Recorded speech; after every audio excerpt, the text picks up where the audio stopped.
Hola, ¿qué tal? En este vídeo vamos a hablar muy rápidamente de lo que es la herramienta limpiador, una herramienta que tiene nuestro teléfono móvil Xiaomi que muchas veces pasamos desapercibida y es bastante interesante. Esta herramienta se encuentra dentro del apartado de seguridad de nuestro teléfono móvil y si te fijas aquí tenemos diferentes herramientas y una de ellas es limpiador.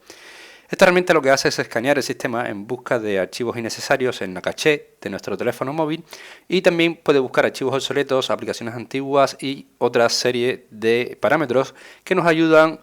a determinar si una vez terminado el escaneo podremos seleccionar estos ficheros que deseamos y podemos eliminarlos. Recuerden que son ficheros innecesarios que tenemos en nuestro sistema operativo y si te fijas está escaneando archivos en caché, archivos obsoletos, paquetes y residuales, ¿vale? Entonces, por lo tanto, ha encontrado que tenemos en nuestro teléfono